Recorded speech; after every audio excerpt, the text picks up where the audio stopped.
आपका उद्देश्य बदला तो क्रिया का फल बदल गया। कई बार सुनाया है। एक दुष्ट स्वभाव वाला आदमी था, तो जंगल में गड़ासा लेके खड़ा होता। वहां से चाहे वो महात्मा निकले चाहे वो गृहस्थ निकले, पहली बात उसका दंड कमंडल रुपया पैसा छीन लेना, और दूसरी बात उसको जिंदा ना छोड़ना। मौज। ऐसा हिंसक क्रूर स्वभाव का था, छीन लेना और मार देना। बहुत ध्यान से सुनना, ऐसा ही करता।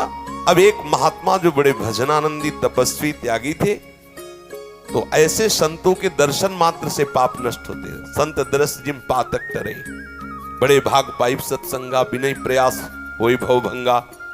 ऐसे महापुरुष का सानिध्य जो ही मिला तो उसने उठाया गड़ासा। तो उनका क्यों भाई, क्यों मारोगे? बोले हमारा व्यसन है, मारना हमारा स्वभाव है, हमारी आदत है, हमें नशा है, हम सामान छीन लेते हैं मारते हैं। बोले ऐसी दुर्गति होगी तेरी कि तुझे पता नहीं। वो तपबल संपन्न थे, वो जो जो बोल रहे थे वो ऐसा लग रहा था कि उसके दिमाग पे लग रहा है। थोड़ी ही देर में संभाषण मात्र, एक तो दर्शन दूसरा संभाषण, तत्काल उसके हृदय में कंपायमान, हृदय में भय पैदा हुआ, चरणों में गिर गया। महाराज मैं तो बहुत पाप की, ये देखो संत दर्शन का फल, कोई उपाय बताओ। महाराज सब छोड़ दूंगा यदि मुझे शिष्य बना लो। तो उनका तुम्हें ऐसे शिष्य नहीं बनाएंगे, पहले तुम भारत के तीर्थों का अवगाहन करो, जब तुम पवित्र हो जाओगे तब तुम्हें शिष्य बनाएंगे। तुमने बहुत सी हत्याएं की है, बनाएंगे शिष्य, लेकिन पहले भारत के तीर्थों में भ्रमण करो। तो महाराज हम कैसे जानेंगे कि हम पवित्र हो गए, निष्पाप हो गए? तो उन्होंने एक सूखी लकड़ी दी और कहा जब ये हरी हो जाए, इसमें अंकुरण हो जाए, तो वहीं से लौट आना, जानना तुम निष्पाप हो गए। चल पड़ा। और महापुरुष की प्रेरणा, ये होता है संत का प्रभाव। अब वो लकड़ी ली सूखी हो, चल पड़ा। 10 किलोमीटर चला होगा तो एक जंगल में एक बहुत बड़ा बट वृक्ष था, बरगद का, बहुत बड़े बड़े पेड़, बरगद के बहुत बड़ी, उसकी जड़ से आके शाखाओं से नवीन वृक्ष की रचना, बहुत बड़ा वृक्ष था। उसी के नीचे सोचा रात्रि काट लेते, फिर हम तीर्थ यात्रा में जाएंगे।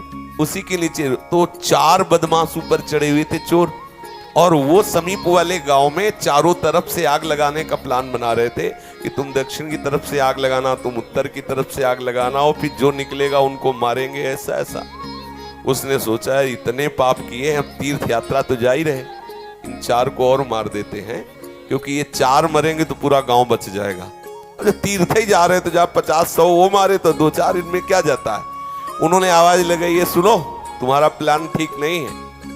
तो देखा कि कोई हमारे प्लान को सुन लिया, तो उनका देखो हम तुम्हारे गुरु हैं इस बात के, जीवन हो गया गड़ासा चलाते हुए, मुझे पता है तुम फंस जाओगे, नीचे उतरो।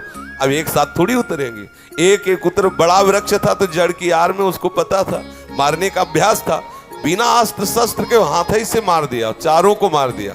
मारा, सोचा अभी यहाँ तो हमने हत्या कर दी, अभी यहाँ नहीं रुकेंगे, आगे जो ही लकड़ी उठाया तो हरी हो गई।